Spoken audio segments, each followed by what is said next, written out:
qu'ils ont fait. Je crois qu'ils ont eu une grosse nuit. Hein. Regarde, comme ça. Ils ont réuni tous les doudous, ils ont fait une big fiesta, un big party. T'as pas entendu la musique cette nuit? Non. Mais regarde, lui, il fait le DJ. Il a pris tes écouteurs. Enfin, ton casque. Oh. Et là, t'as vu? T'as vu le Père Noël, il a mis des grosses lunettes disco.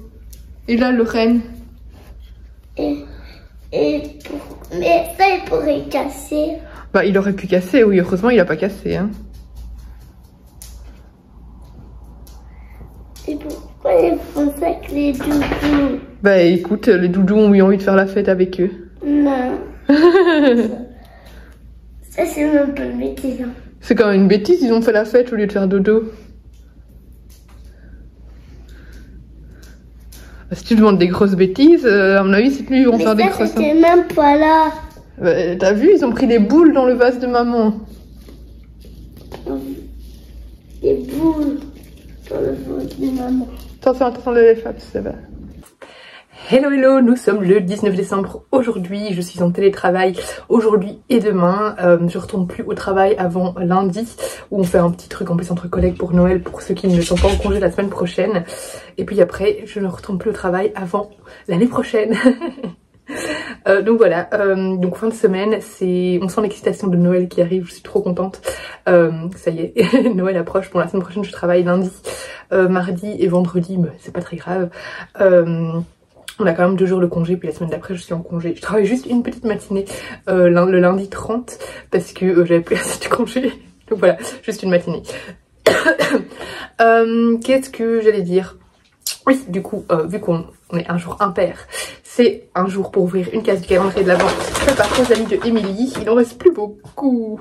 Voilà, j'ai tous les cadeaux de Noël qui sont en train de tomber. Il va falloir que j'emballe les cadeaux de Noël. Qu'est-ce que je vais prendre? Il en reste 3. Le plus gros, je le garde pour le dernier jour. Qu'est-ce que je prends? Ça ou ça? Non, je vais prendre celui-là. Qu'est-ce que c'est? Ce sont des marque-pages. Est-ce que ce serait des marque-pages de Caro from Woodland? Oui! Oh, je suis trop contente. J'avais pas passé donc commande sur le site de Caro from Woodland quand elle allait passer, quand elle avait sorti la collection de Noël, parce qu'à ce moment-là j'avais eu d'autres dépenses, etc. Bref, et je savais que Rosalie, donc enfin que le pop-up Emily allait avoir des créations, notamment les cartes que je voulais, etc. Donc j'allais les acheter au pop-up directement, c'était plus facile, j'ai économisé des frais de port, etc. Et je voulais repasser commande quand elle refaisait du restock pour les torchons de Noël, mais finalement elle les fait qu'en janvier, ce qui m'arrange finalement parce que le nouveau décembre il y a beaucoup de dépenses. Donc voilà, je les commanderai en janvier, bref on s'en fout. Mais je voulais notamment les marque-pages et j'avais demandé à Rosa, tiens t'avais pas les marque-pages de Caro? Elle m'a dit non, j'ai juste pris les cartes, etc. et les mini puzzles. Et je dis bah c'est pas grave, et en fait elle me les a pris et elle me les a mis. Du coup ici ils sont trop beaux, regardez ça comme ils sont beaux, ils sont canons. Alors j'ai déjà 50 000 marque-pages mais on n'a jamais assez de marque-pages. Moi il m'en faut un marque-page pour chaque livre dans ma bibliothèque hein. Ils sont canons, je suis trop fan. Du coup, trop bonne case. J'ai bien fait de prendre cette petite case là. Ah, il ne reste plus que deux cadeaux à ouvrir. Je suis triste. Je viens de manger des restes de pâte bolo à midi et j'ai fait une mini tache sur mon pull. Vous la voyez absolument pas, j'ai déjà un peu frotté, mais elle est où? Là, vous voyez? Non, vous voyez pas, c'est pas grave. Mais du coup, urgence, machine. Je vais mettre un peu de détachant dessus. J'ai les dents toutes rouges de sauce bolo. Je vais le laver. Oh, carnage! Pendant ma pause midi, là je vais lire 20 minutes le livre Les 4 petits meurtres de Noël de Alexandra Benedict. J'aimerais bien le terminer aujourd'hui vu que il me reste pas tellement de pages que ça, il se lit assez vite. Hier je voulais déjà le terminer, mais hier finalement j'ai été prise dans la série culte comme vous avez pu le voir si vous avez vu le vlog de hier. Donc voilà, donc j'aimerais bien le finir aujourd'hui parce que je l'aime beaucoup et ça m'intrigue parce que je sais pas du tout qui est le ou la meurtrière. Parce qu'il y a 2 réponses mais qui me semblent trop faciles, donc et je pense pas que ce soit ça parce que il me semble que dans le premier roman que j'avais lu d'elle, elle m'avait complètement berné. Le deuxième j'ai abandonné et du coup je ne sais pas du tout qui est le ou la meurtrière du deuxième, mais voilà, celui-là, là je suis intriguée et j'aime beaucoup, donc dès que j'ai fini je vous en parle.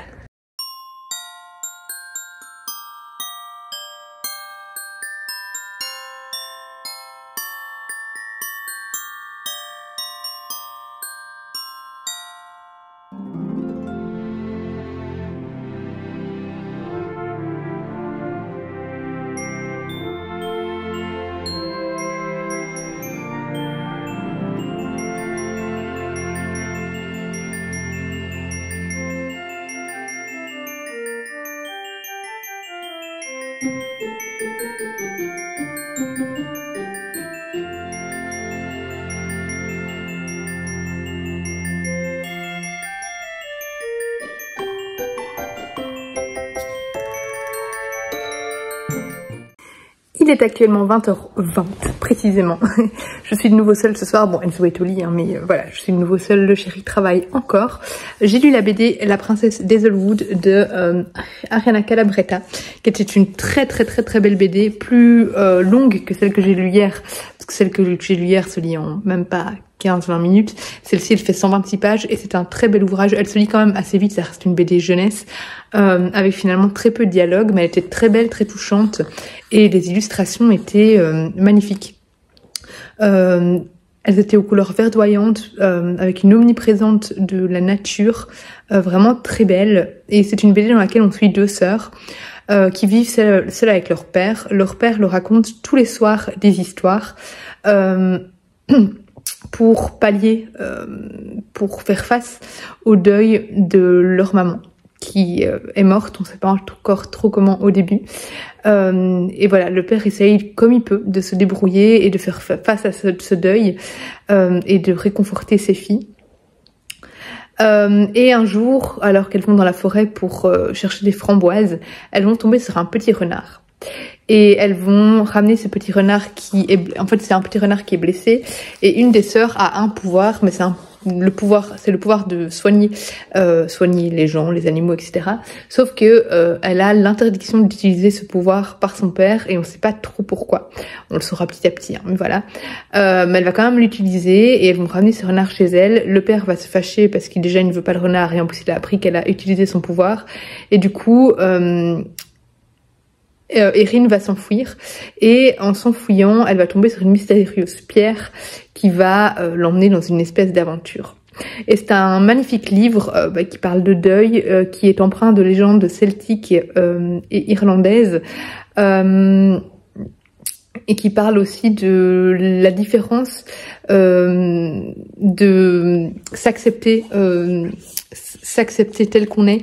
Erin, c'est une petite fille qui a un peu du mal, enfin qui se sent un peu peut-être rejetée, un peu isolée. Elle a du mal à se faire comprendre. Voilà, c'est plutôt ça. Et voilà, je trouve qu'il y a vraiment des très jolis messages dans ce roman graphique. Et c'était vraiment un super bel ouvrage que je vous conseille vivement. Dans ma boîte aux lettres, aujourd'hui, j'ai reçu le livre le plus vendu de l'année aux États-Unis. C'est un livre des éditions Charleston, donc c'est Le Chant des Oubliés de Christine Hanna. Je sais plus du tout de quoi ça parle, mais la couverture, je l'aime beaucoup. À mon avis, ça va se passer en temps de guerre, parce qu'on a des petits hélicoptères, etc. Californie, 1966, les femmes aussi peuvent être des héros. C'est vrai. Élevée au sein d'une communauté privilégiée et patriote, Frankie McGrath, élève infirmière de 20 ans, a toujours su que son destin serait d'embrasser les rôles d'épouse et de mère, laissant à son frère le rôle, la gloire et les honneurs. C'est ça qui me fait trembler là. Mais alors que la guerre bat son plein au Vietnam, elle décide de rejoindre le corps des infirmières de l'armée. Lorsqu'elle arrive à l'hôpital militaire de Saigon, Frankie est submergée par l'horreur de la guerre, les corps mutilés, la peur et la mort omniprésente. Au cœur de cette jungle intraitable, chaque jour est une lutte pour la survie, dont elle reviendra transformée à jamais. Hélas pour Frankie et ses amis, la guerre ne s'achève pas au retour à la maison. Dans une Amérique divisée qui ne reconnaît ni leur courage ni leur traumatisme, leur combat ne fait que commencer.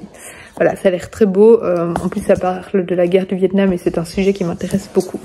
Donc voilà, j'ai hâte de le lire, bien que ça a l'air d'être un gros pavé. Il est assez gros. L'objectif ce soir, comme je vous ai dit, c'est de terminer si possible 4 petits meurtres de Noël. Et j'ai terminé mon audiobook de Le Pays des Autres de Leila Slimani, qui est donc une relecture que j'écoute en audio, vu que j'ai reçu le tome 3 et j'ai toujours pas lu le tome 2 d'ailleurs. Donc là, je me suis dit, plutôt que de relire le 1 en papier parce que c'était très flou dans ma tête, je vais l'écouter en audio, parce qu'ils sont assez courts en audio. Et puis là maintenant je vais écouter le tome 2, enfin pas là maintenant, je vais d'abord écouter, j'ai pris l'audio de Christelle Dabos, le dernier roman qui est sorti, que j'ai reçu en papier mais que je vais écouter en audio, donc aux éditions Gallimard. Mais après j'écouterai le 2 et puis j'ai vu que le 3 allait sortir en audio aussi, donc je l'écouterai peut-être aussi en papier, en audio pardon. Mais donc Le Pays des Autres j'ai beaucoup aimé, à savoir que je n'avais aucun souvenir de ce roman. Parce qu'en fait, au final, alors sauf vers la fin il se passe beaucoup de choses, oui, il se passe beaucoup de choses, mais au final, sinon c'est assez calme comme roman et on est plutôt dans le quotidien des personnages, donc c'est pas des choses spécialement marquantes. Mais donc on suit Mathilde qui, c'est dans les années 50, ça commence en tout cas dans les années 50, enfin, il me semble. Bref, il y a une grosse partie dans les années 50. Mathilde, qui est une jeune Française qui a épousé un Marocain et qui est partie vivre au Maroc avec lui. Et du coup, déjà, on va la suivre dans son intégration, ou plutôt sa non-intégration au Maroc, comment elle s'adapte à ce pays qui est très différent d'un point de vue culturel, d'un point de vue langue, etc. Et puis aussi les Français, sont considérés aussi comme les colons à l'époque, et donc ne sont pas toujours bien considérés au Maroc. Et d'ailleurs ça va prendre de l'importance, enfin de plus en plus d'importance au fur et à mesure du récit. J'ai trouvé ce livre extrêmement bien écrit. J'allais dire très prenant, mais il n'est pas très prenant parce qu'il est très calme. Voilà. C'est un livre où il y a un rythme très lent, il faut le savoir, mais il est quand même très intéressant. Je l'ai trouvé vraiment très bien écrit. J'adore la plume de Leila Slimani. Et je trouve que le contexte historique aussi est très intéressant, et aussi de suivre cette jeune femme qui doit s'adapter complètement à un autre pays et à une autre manière de vivre, tout simplement. Voilà, j'ai beaucoup aimé ce roman et j'ai hâte de lire le tome 2. Du coup, ce soir, là, j'hésite à... faut que je termine ce livre-là. Enfin, faut pas spécialement, mais j'aimerais bien avancer dans ce livre-là, mais j'aimerais bien aussi peut-être commencer un puzzle. Donc, je vais voir pour faire les deux. J'espère pouvoir faire les deux.